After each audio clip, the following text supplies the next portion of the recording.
Salut Jonathan, pour ton anniversaire aujourd'hui, on t'offre François Fillon. Allez, profite-en bien et puis un gros bisou. C'était Adrien de Dijon. Le roi déchu, Sarko Ier, voulant retrouver sa fonction, tenta de se représenter. En vain, il lut dans le Fillon. Sarkozy s'est pris une double ration de frites. Au revoir, président. Au revoir, ex-président. Bye bye. Salut à tout le monde. Oui, bonjour à tous. Donc ça y est, on est débarrassé de Sarko. Ce sera pas pour ce coup-ci. Sauf que une fois ce petit soulagement passé, du coup, je me suis rendu sur le site de François Fillon et je suis tombé sur ces 15 propositions phares là pour 2017. Donc passer, c'est traditionnelles propositions sur supprimer l'ISF, abroger les 35 heures ou encore exonérer les entreprises de certaines taxes. On arrive carrément à la proposition traditionnelle mais catholique, celle-ci, l'adoption plénière réservée aux couples hétérosexuels et la PMA réservée aux couples hétérosexuels infertiles. Alors on savait que Fillon il était contre le mariage pour tous et on savait pas qu'il en voulait à ce point-là aux homos quoi. Du coup c'est vrai que le soulagement que Sarko soit pas là il est quand même bref comparé à peut-être ce qui nous attend quoi. Donc restons mobilisés et c'est pas parce que Sarko est plus là que le combat est pas encore à mener quoi. Allez, courage à tous. Salut, c'était Ronan de Nantes. Alerte aux femmes. Les hommes xénophobes sont déjà au pouvoir en Turquie. Un projet de loi, déjà passé en première lecture, permet à un violeur d'épouser sa victime mineure. Monstre. En France, Fillon, candidat à la présidentielle, ne peut approuver l'avortement compte tenu de sa foi. Et je cite l'Humanité d'aujourd'hui, Fillon projette d'instaurer un statut de la femme au foyer. Pour tous ces hommes, nous ne sommes qu'un ventre, une bouche, des lèvres, un objet, une marchandise, une potiche. Alerte. Merci les amis, bravo pour tous ces messages. Merci et mille excuses. Mais voilà, je suis en reportage aux États-Unis cette semaine, en reportage et en tournage pour la deuxième partie de notre film, deuxième film donc sur l'histoire populaire des États-Unis d'après le livre d'Howard Zinn. Et bien sûr, nous sommes passés par Boston, là on est à Atlanta, mais on est passé par Boston pour un entretien avec Noam Chomsky.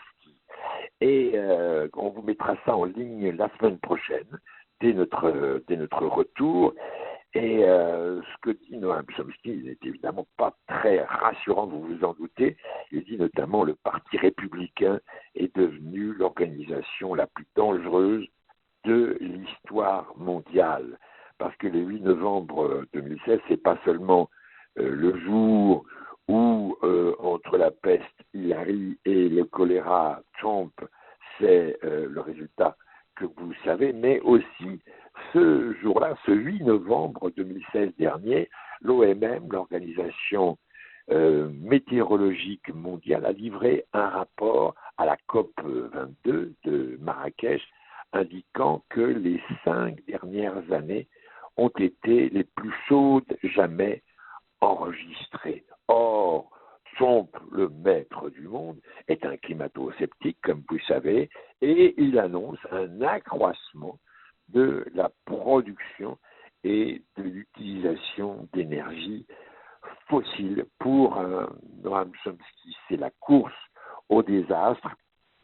Et bien sûr, la suite dépendra de notre capacité à réagir et à nous mobiliser. Mais en France, on est tranquille avec le jovial François Fillon qui a des chances, semble-t-il, de devenir notre prochain chauffeur de maître. Là aussi, c'est la même chose. Tout dépend de notre capacité à nous mobiliser et à réagir à cette perspective peu encourageante. Voilà.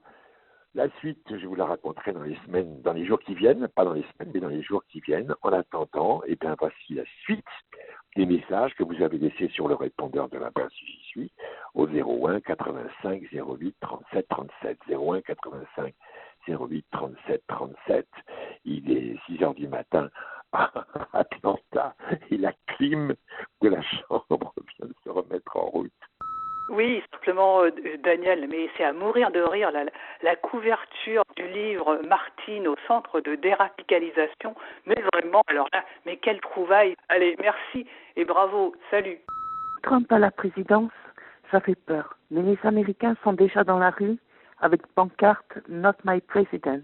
Alors pour garder le moral, je me dis que cela serait drôle qu'à cause de Trump, les États-Unis déclenchent une insurrection. Comme on peut se dire que nous n'accepterons pas Le Pen à la présidence. Bon voyage. Coucou à vous tous, c'est Jamila. J'appelle pour dire que, comme d'hab, ça fait longtemps que je vous écoute, que vous faites beaucoup de bien. Et grâce à vous, je ne vais pas rater le film de Gilles Perret, La Sociale. J'y vais ce soir pour vous dire. J'ai honte, mais en même temps, j'ai découvert que son nom et son œuvre avaient été complètement occultés, dégagés, évacués. Monsieur Ambroise Croizat, j'ai pourtant étudié la sécurité sociale et je n'ai jamais entendu parler.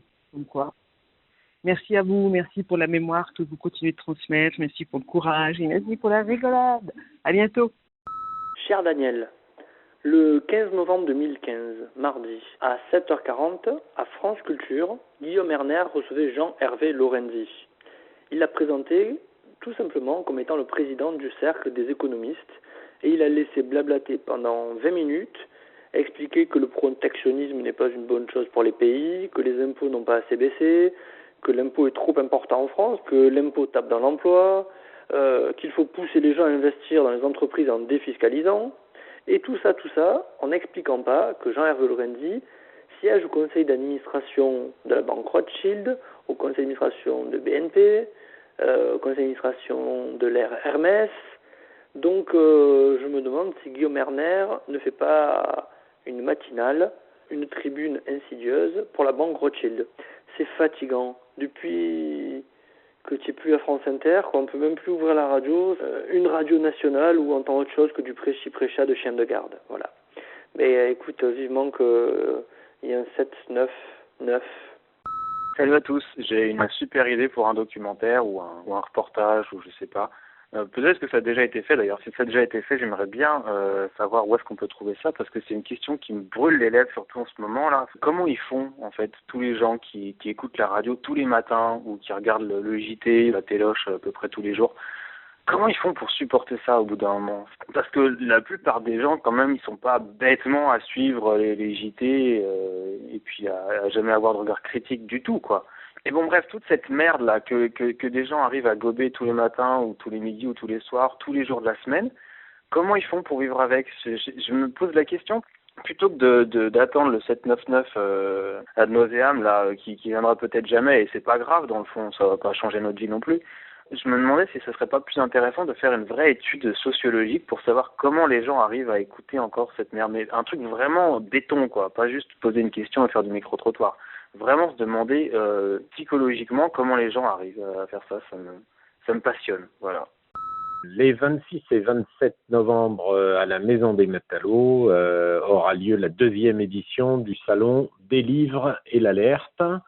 C'est un salon qui réunira une quarantaine de lanceuses et lanceurs d'alerte pendant tout le week-end, le samedi après-midi à partir de 12h et le dimanche à partir de 13h, autour du livre, un outil extraordinaire. Ce salon qui s'appelle donc Des livres et l'alerte a pour objet de délivrer l'alerte et de lancer un appel à délivrer l'alerte pour libérer les lanceurs d'alerte qui se trouvent emprisonnés, voire torturés.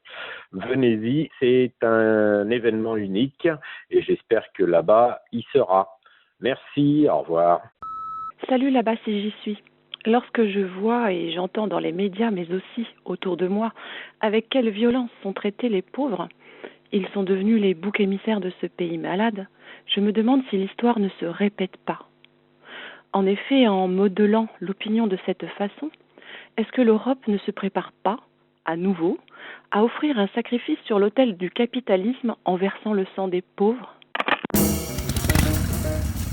01 85 08 37 37, le répondeur de là-bas si j'y suis, c'est du lundi au vendredi à 13h.